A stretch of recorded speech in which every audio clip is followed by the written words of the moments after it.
Thank you again, everyone, for attending the National Farmers Union's webinar series, NF University. Our presenters today are Bill Rees and Rick Monroe, and the topic is Too Much is Too Much, Confronting Ecological Overshoot. The global community is fixated on climate change as the existential threat facing civilization. Bill Rees argues that this focus misses the point entirely. Global heating is only one symptom of an overriding meta problem, ecological overshoot. Overshoot is the inevitable result of excessive material growth on a finite planet driven by industrialism and its hand-maiden neoliberal economics. Politically acceptable solutions to global heating are not fixing the climate and are causing considerable additional environmental damage and are worsening overshoot. Unattended, overshoot is a terminal condition. What can communities do to increase self-reliance, enhance food security, and otherwise cushion themselves against the coming contraction? What is the level of government awareness of the effects of overshoot?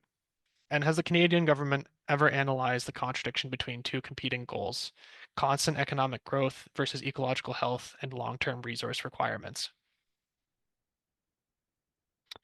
Our presenters today, Dr. Bill Rees, pardon me again, is a bioecologist, ecological economist, former director and professor emeritus of the University of British Columbia's School of Community and Regional Planning. His early research focused on environmental assessment, but gradually extended to the biophysical requirements for sustainability and the implications of global ecological trends. Rees is perhaps best known as the originator and co-developer, with his graduate students, of ecological footprint analysis. The expanding human eco-footprint is arguably the world's best-known indicator of techno-industrial society's unsustainability and worsening eco-predicament, overshoot. Rick Monroe and his wife farm on Howe Island near Kingston, Ontario. Rick is also an active member of the NFU's Climate Committee. Rick has actively researched the topic of resource depletion and other long-term environmental issues on behalf of the NFU for decades. His interest in the topic was spurred by the publication of the landmark Limits to Growth study in 1972.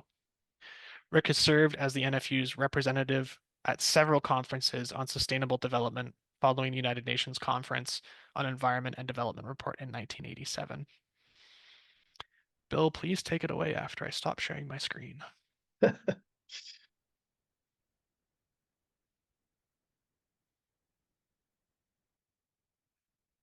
Okay, are we on, Rick? Can everyone hear me?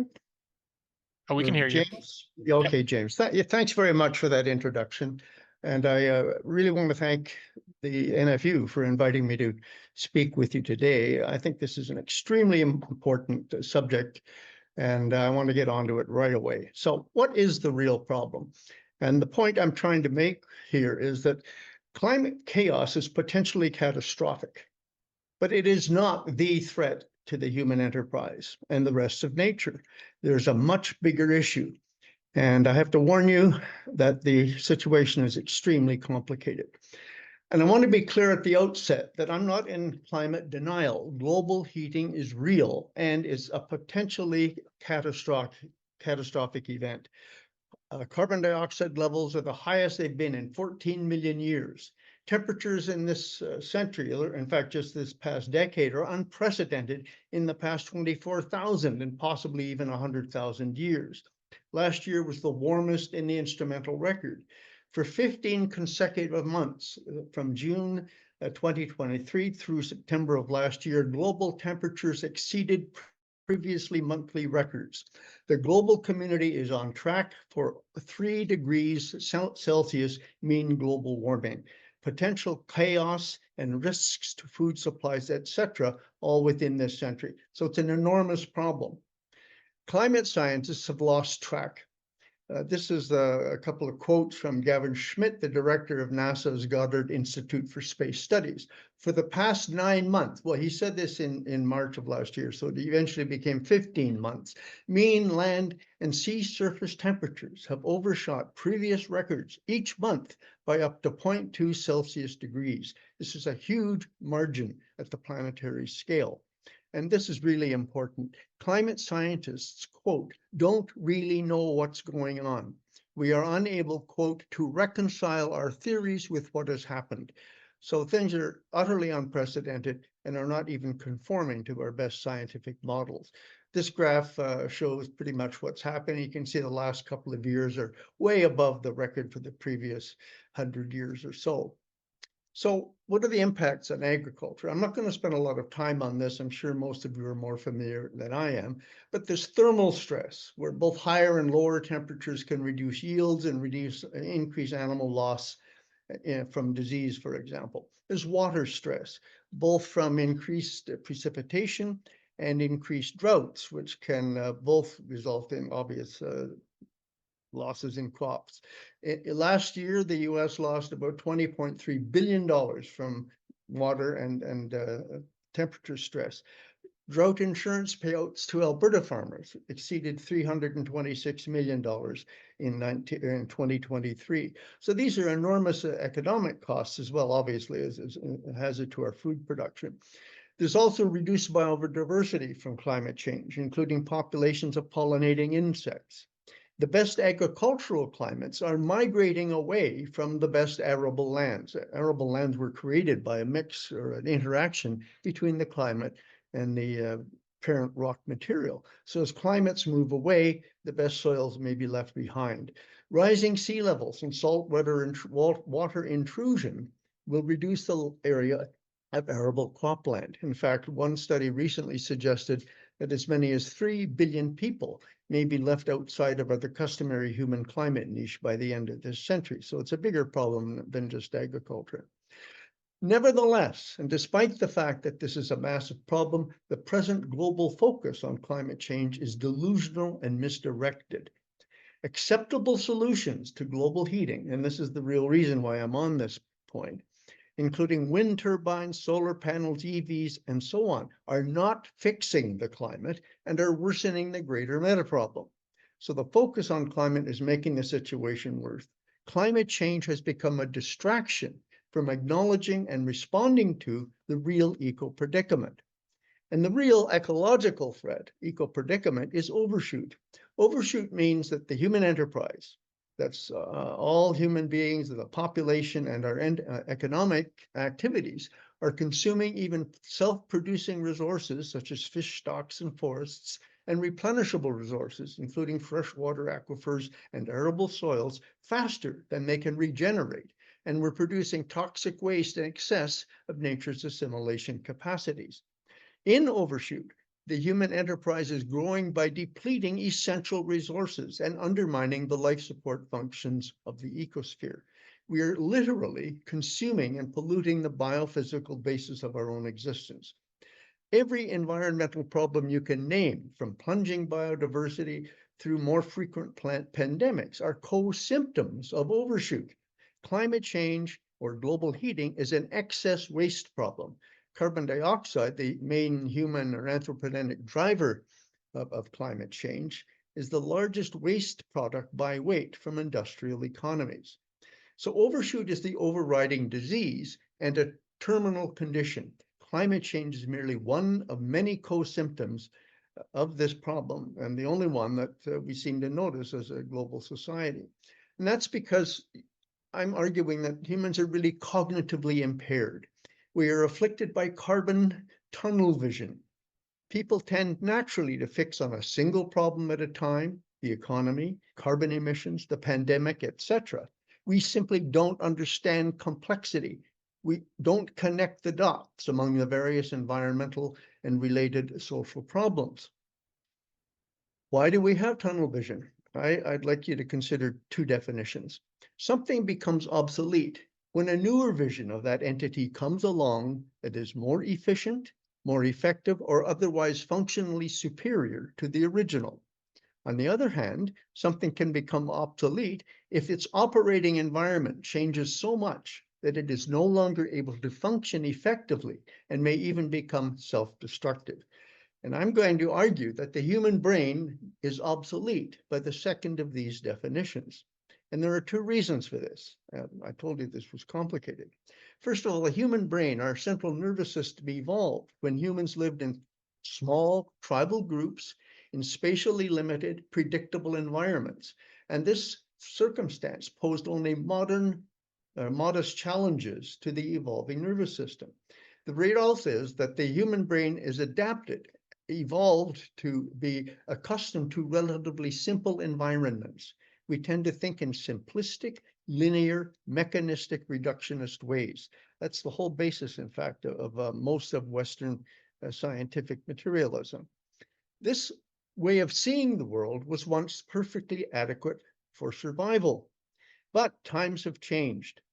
Modern techno-industrial humans, all of us watching this presentation, live in a mind-numbingly complex, rapidly changing world system of overlapping subsystems that we ourselves have created and that are constantly challenging our limited cognitive capacities. The chaos we're experiencing in global politics right now is an example.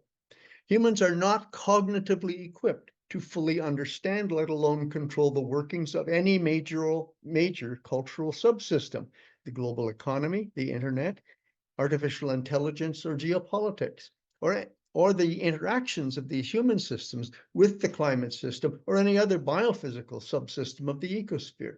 Again, we simply don't, in fact, we cannot connect all the relevant dots to understand completely the nature of our predicament.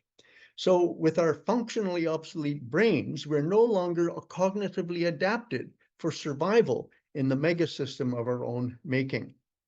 There's a linked biocultural factor, and that is, and this is something that surprises a lot of people, that human beings socially construct their lived realities.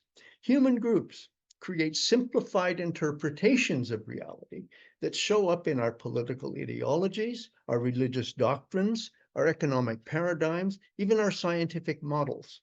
So every culture, every tribe generates unique perceptions, which its citizens often unconsciously assume to be the one and true reality. I think of our current political circumstances in North America, particularly the United States. Well, why does this matter?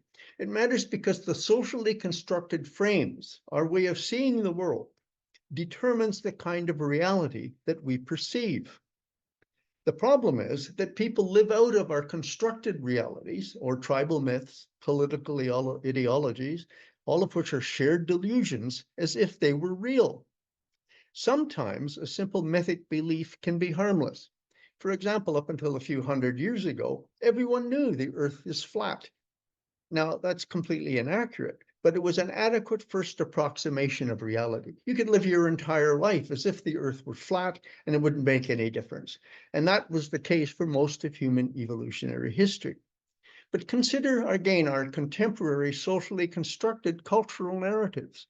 For one thing, modern techno-industrial society is living out of a complex, overly simplistic, but nearly universal mythic construct, such as neoliberal economics, that's market economics.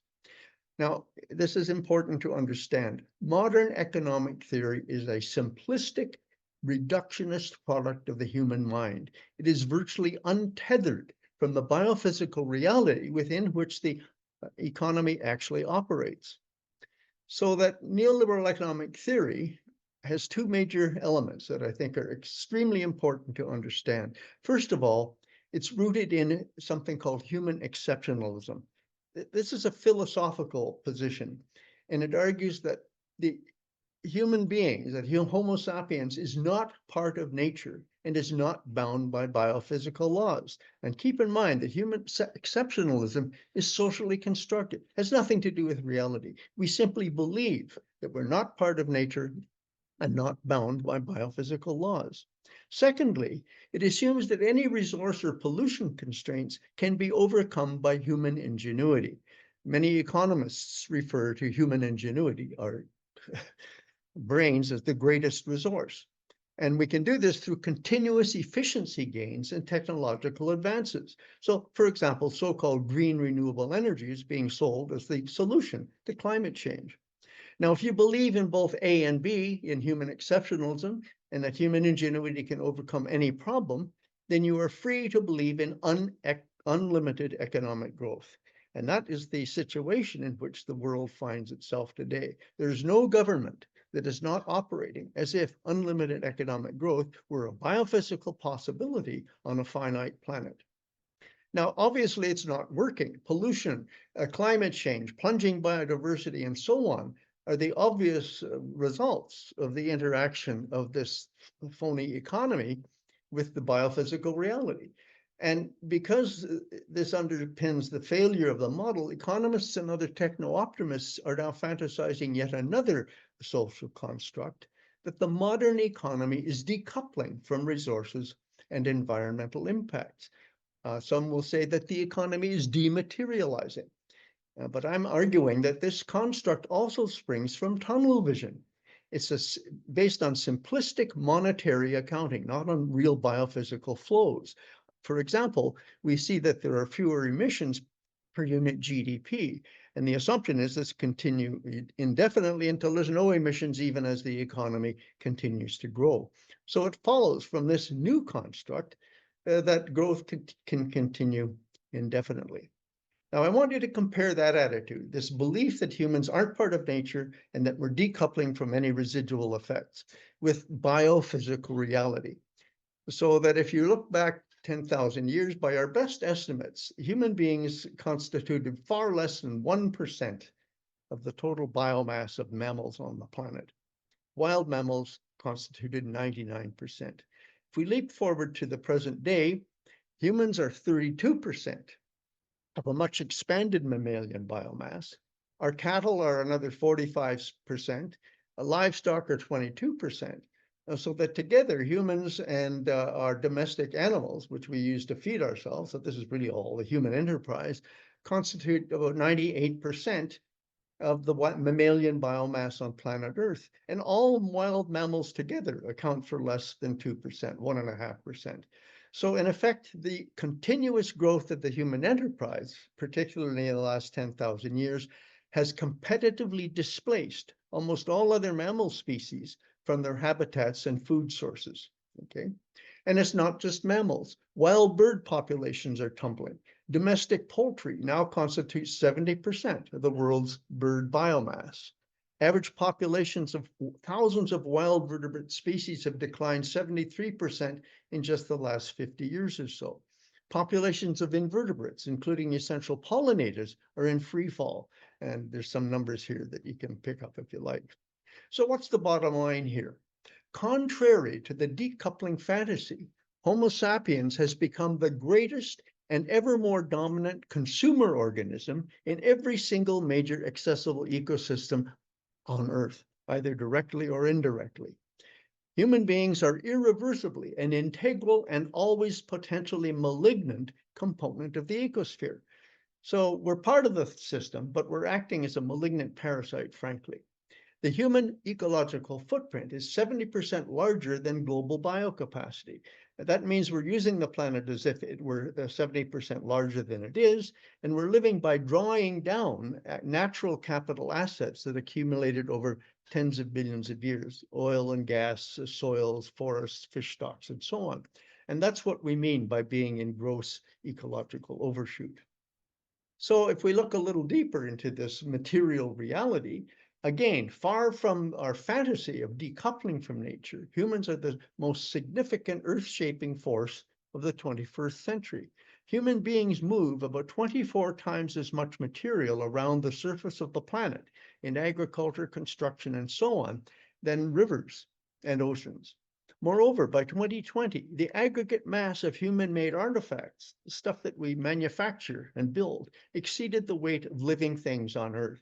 So that's quite an achievement for a species that believes itself to be not part of the whole system. This is what this looks like in the recent past.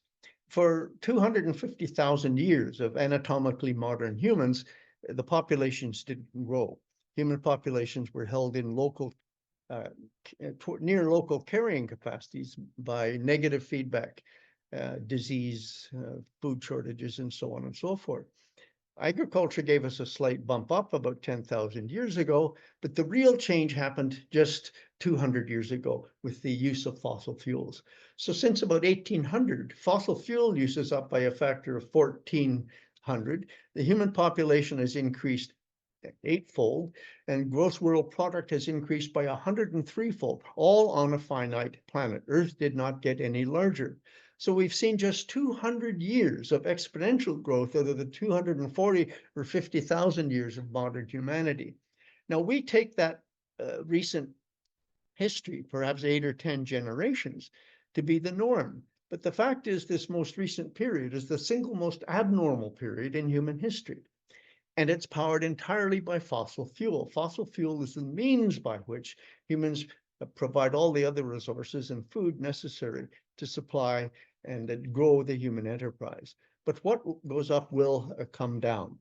Here's one of the consequences in terms of the climate theme. The jagged red line is in a sense, the breathing of the earth. The upticks are the northern winters when vegetation is shut down. The downticks are the northern hemisphere summers when vegetation is sucking up carbon dioxide. But each year, the upticks are slightly longer than the downticks, so the overall trend is upward, so that by 2023, we were 420 parts per million in carbon dioxide, about 50% above pre-industrial levels. Now, the real point of this slide is that we've been trying to control climate change for some 50 odd years, going back to 1992 when the World Scientists Warning to Humanity came out and the UN Climate Convention was originated. So for that entire period, you can see no evidence through several climate agreements in 28 and now 29 COP conferences, no effect whatever on the rising CO2 level. It might have been worse without these events, but the fact is, if the goal of the COP conferences is to reduce emissions, they've been a dramatic failure.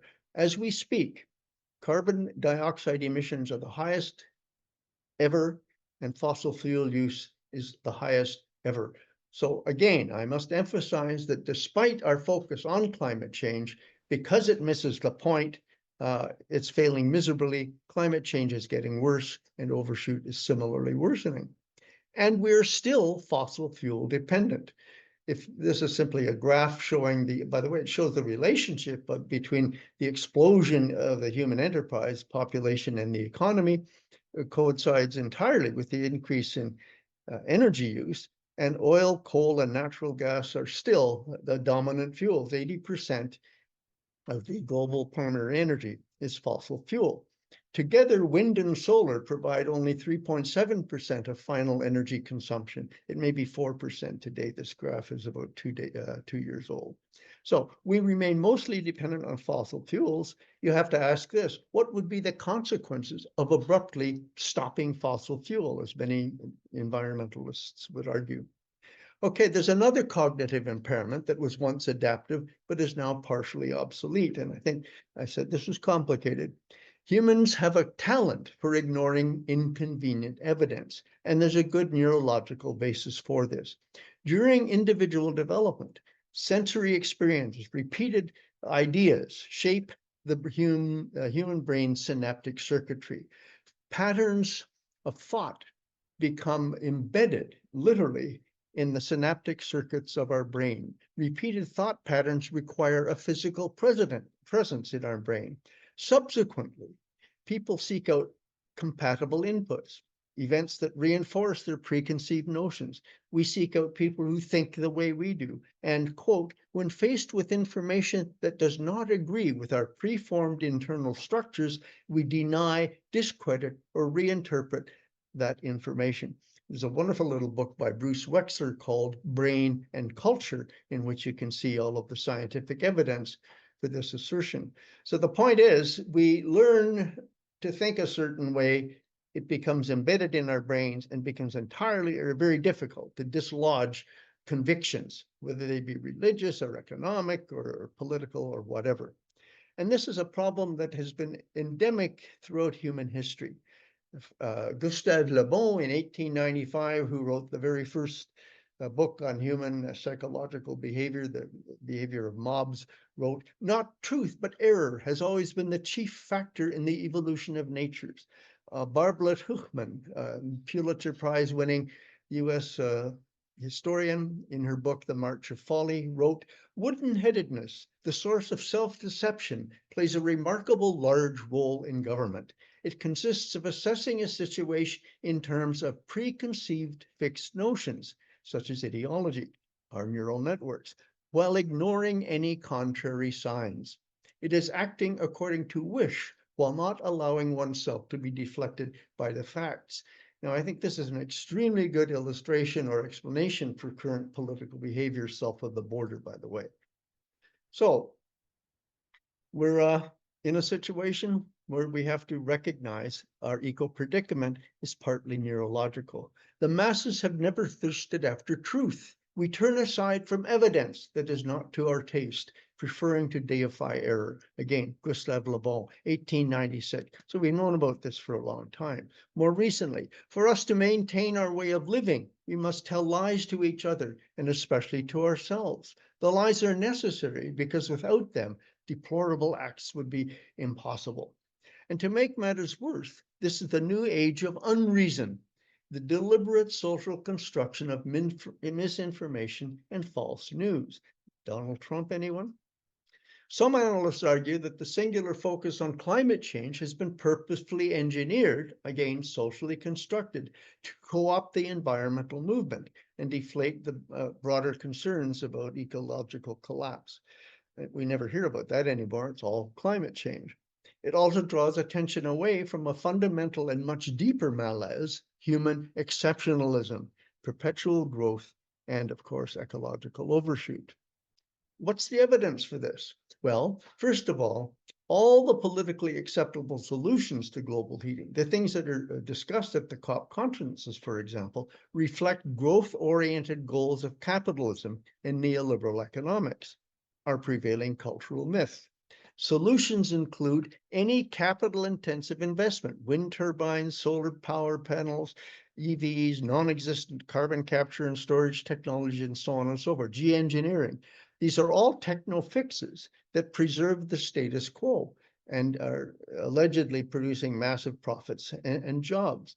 In short, to quote a political scientist and ecological economists, disaster policy is being designed to serve the capitalist growth-based economy, quote, so that the latter appears to become a solution to and not the cause of the problem. This is a wonderful cartoon by David Horsey. I replaced his original caption with my own, but basically it's a wonderful descriptor of a little book called Electrifying the Titanic by William Ophuls. In effect, we are electrifying the Titanic, or as the caption says, we're simply replacing coal-powered electric engines with electrical motors on the Titanic of our civilization. Quantitative replacement of fossil fuels would merely perpetuate overshoot and the continued degradation of the ecosphere. So we have a choice. Overshoot is a terminal condition. If we stay in our present trajectory, in coming years, the economy, our society will contract. But as an intelligent, rational, plan-capable species, we can theoretically choose between simple actions that risk a chaotic implosion imposed by nature, followed by geopolitical turmoil and resource wars. That's our current tack. Or we could sit down and get serious and plan a globally coordinated, orderly, cooperative descent toward a socially just sustainability for all. We're in a bit of a problem, however. I call this the climate energy conundrum. Without that plan B, the second point on my last slide, there are really only two choices. We can either rapidly decarbonize without any other kind of planning, but this leads to inadequate energy, which leads to a contraction of just about everything we're doing, and finally mass civil unrest, and finally, after that, mass migrations, violent conflict, collapsed economies, and geopolitical chaos. The alternative is to remain fossil fuel addicted, and this seems to be our default position. But this means that we're going to suffer from more and longer heat waves and greater droughts. There will be greater extremes and more violent storm events. We will see melting permafrost and methane releases, which will accelerate climate change. There will be accelerating desertification, and with the loss of vegetation, accelerating climate change. Heat stress and water shortages result in failing agriculture. We're facing possible famine along this trajectory. We will see the flooding of many coastal cities and the abandonment of other cities. We will again see mass migrations and violent conflict, leading to obviously collapsed economies and geopolitical chaos. So in the absence of an orderly planned degrowth, essentially, we have two choices, both of which wind up in a form of implosion that is detrimental to the vast majority of people on the planet. So if we're really serious about dealing with climate change, it's not sufficient to focus on climate change. We have to develop an entirely new cultural narrative, a new story that acknowledges human beings as integral components of nature, that recognizes there are limits to material growth, and that human enterprise is in overshoot and must contract one way or the other. It must satisfy the human need for spiritual fulfillment, love and belonging, community and ecological with economic security. And all of this means that we must consciously abandon and transcend the techno-modernist narrative and instead create a personal to civilizational level transformation to a new way of being on Earth in which humans live emotionally satisfying lives more equitably within the biophysical means of the planet. That's an enormous challenge, and I think I've provided you the basis for understanding why this is necessary. So the next question before us, and my final slide, is to simply ask, are we going to act accordingly? Think about the current Canadian federal election. Which of the candidates for our prime minister are thinking anything like the terms we've been discussing so far? They continue to act out of a socially constructed mythic construct of perpetual growth. And both our major parties are, of course, totally dedicated to that proposition. So my final point is that at present, in our current state of mind, that which is ecologically and socially necessary for sustainability is not politically feasible. Any politician who advocated what I'm advocating here would be thrown off the stage. On the other hand, the politically feasible, this kind of stuff that we're actually doing, is ecologically and socially ineffective, if not catastrophic.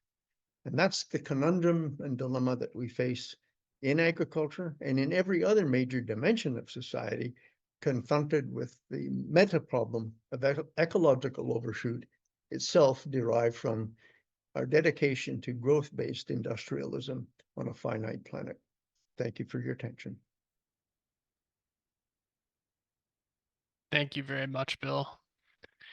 Greatly appreciated. And systems thinking is always very exciting and also very daunting, but always worth the conversation. Thank you. Rick, you're up. Okay, you'll have to guide me here. Do I click on that green share button now? Yep. Okay. And then, Perfect. Just get you to press play on the top there.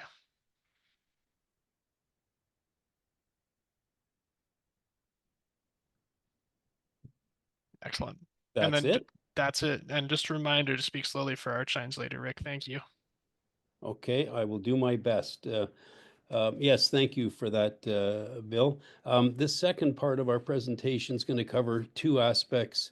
First, a bit of additional context, background studies, and then the big question, given all these warnings, what are governments, especially our own government, doing about it?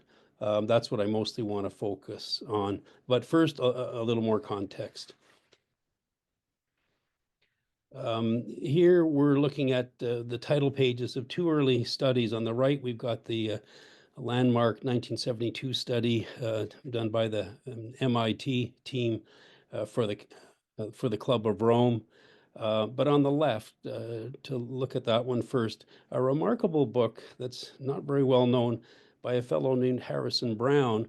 And I would not even know about it, I guess, except that I stumbled upon a quote somewhere else, saying something like, Harrison Brown, he saw it all first.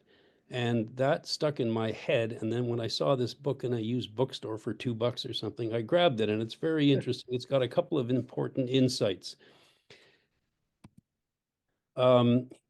Please don't waste your time trying to read that. It's not readable. Forget it. I just want to make the point. He says that natural resources are foundational to all civilizations. There's no great genius in that, I don't think, and that they have to be looked after. But his suggestion, of course, is that we seem to be forgetting that. And I think in the 70 years since, there's no question we've forgotten that. His other point here is much more interesting. What he refers to as our machine civilization, which of course was pretty primitive in 54, is dependent on plenty of high quality resources, many of which are finite, like the fossil fuels and minerals.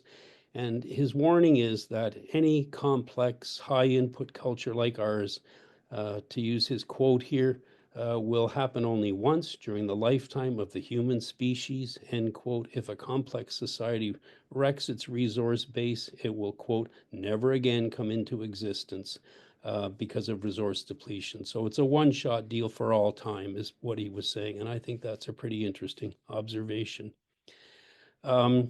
Similarly, for this insightful fellow, Hubbard, he was a lead scientist at Shell Oil. He's originated the peak oil theory, which is applicable to other finite resources, of course. Petroleum isn't just a resource, it's a master resource because it powers just about everything these days.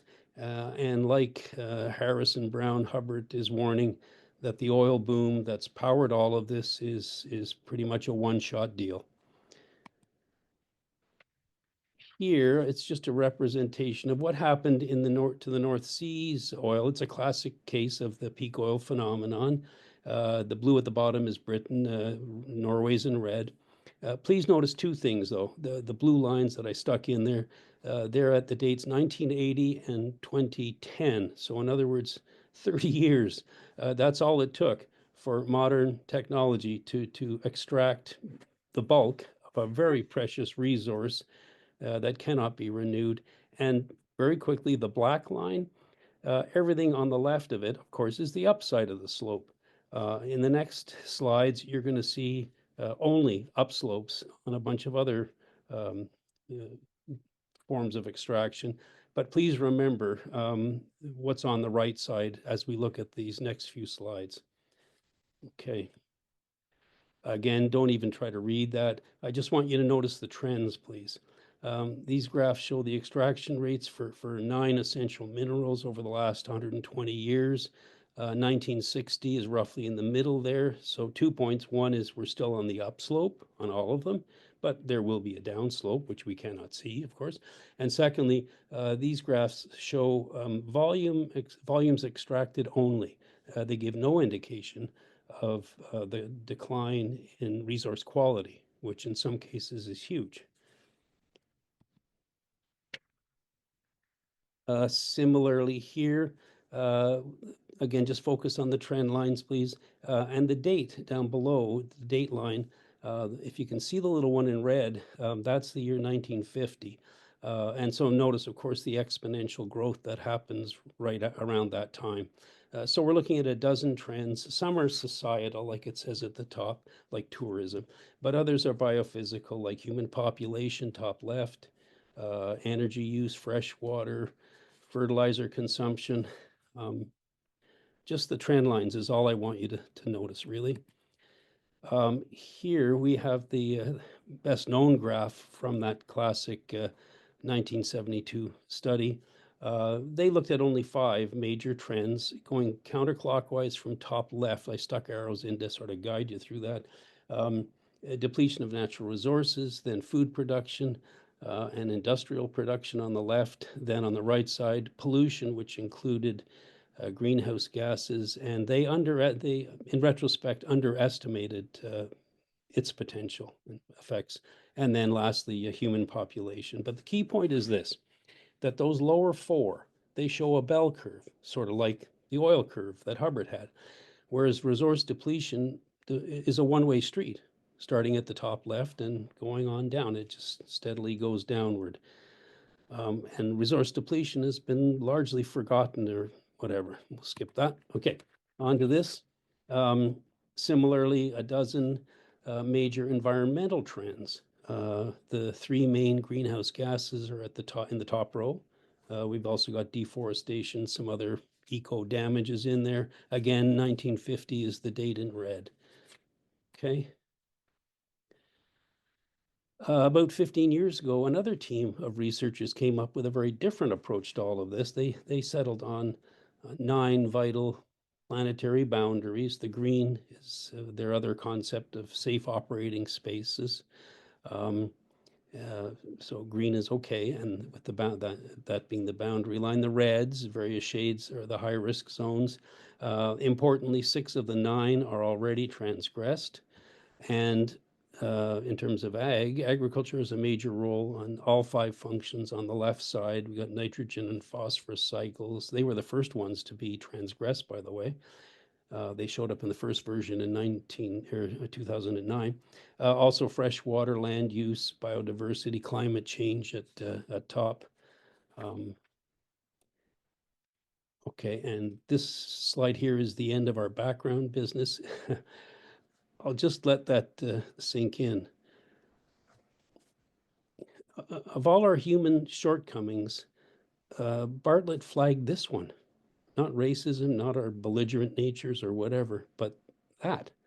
And it's very interesting. It was the lead statement of a lecture that Bartlett gave over 1,700 times during the next 36 years. I mean, it's a very interesting statement, and I think there's an awful lot of truth to it. Anyways, that's the end of our background bit. So now let's see what our governments have been doing about all these warnings.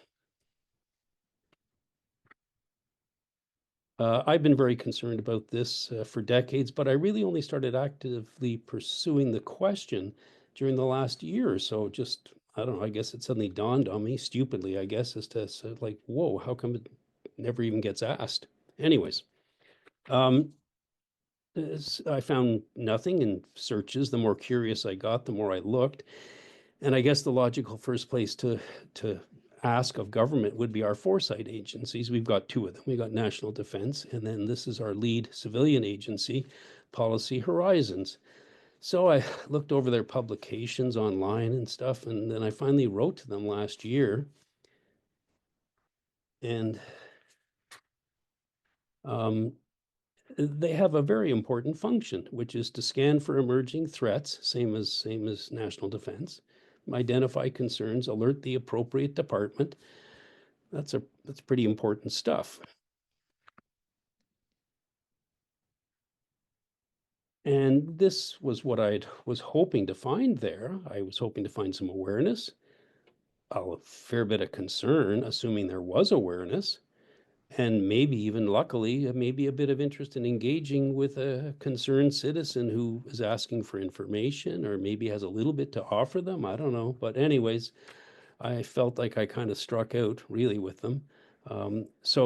Then I've since moved on to other Government of Canada departments asking this very specific question.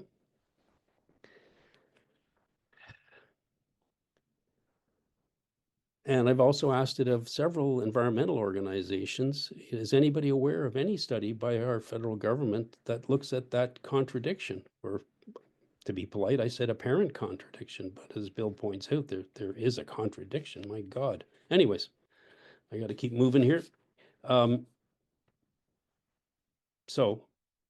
It kind of a blinkered response. We have horses.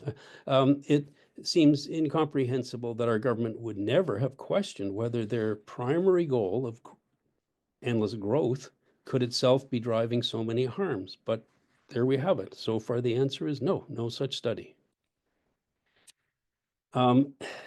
This is a very interesting, the military, any military, is a branch of their federal government. This is a totally unique study. I'm sure I'll be thoroughly pleased if anybody here is already aware of it. It received no media attention. It was done by a team of German military analysts almost 15 years ago. Very stark warnings, which is probably why it didn't get any media coverage.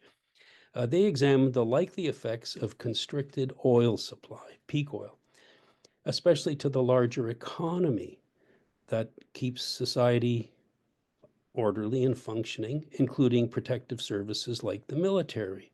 So they looked at kind of the one issue, but took a very interesting approach. And keep in mind, these are military people. And the whole thing's over 100 pages long, very interesting. Anyways, there are warnings there about, well, I won't read it to you. But what was so special about it was, in my opinion, was its focus on oil, of course, but also on the larger economy and what oil does for the larger economy and what would happen to the larger economy, especially the financial sector, if that supply of energy gets squeezed. And their word was inevitable collapse of the entire system.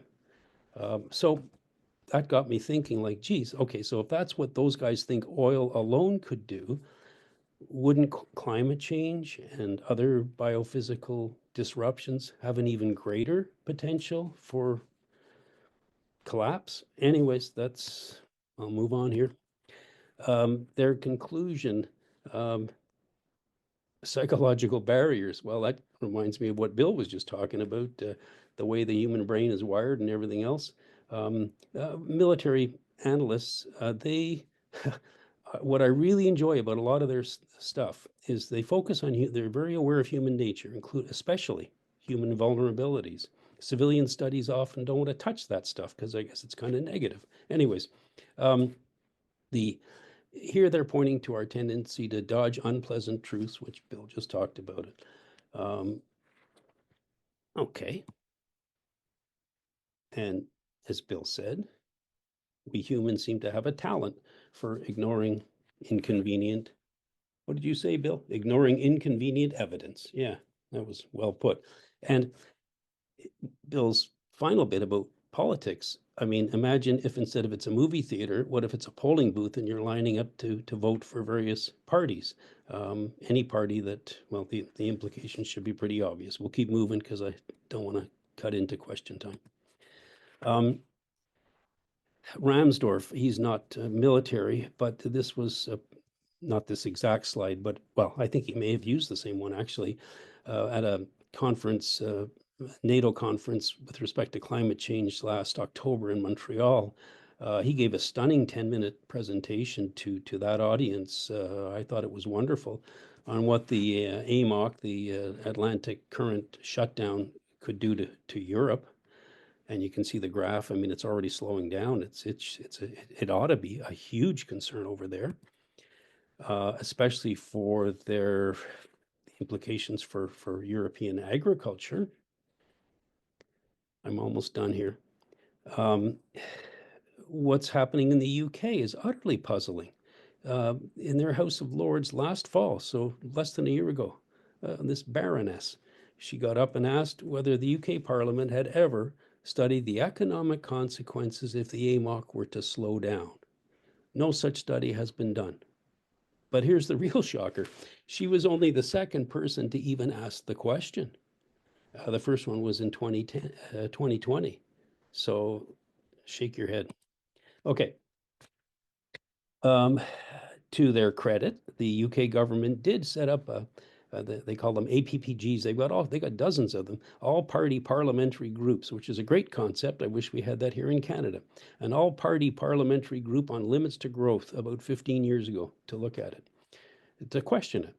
It was started by the Greens. The bad news is they folded, but at least they tried. And here is the title page of a study that was done for that group. It's the same graph that you saw 10 minutes ago from the Limits to Growth study in 72 with the resources, top left, one-way street. And a bit of good news, this is from less than 2 years ago. The European Parliament is also formally starting to take a hard look at growth as a goal. So that's encouraging. And this is my last slide. It's from Nate Hagen's presentation about 15 years ago in Denver. I hope his name is familiar to most of you. I have never forgotten this slide. Our IOU will be meaningless if we leave it to, if all we leave for the next generations is an unstable Earth system and the dregs of our natural resources. So getting back to that movie lineup or whatever, we need a few brave politicians to at least ask a few questions, especially ones about dangerously contradictory goals. And that I thank you for your interest today. That's it. Thank you very much.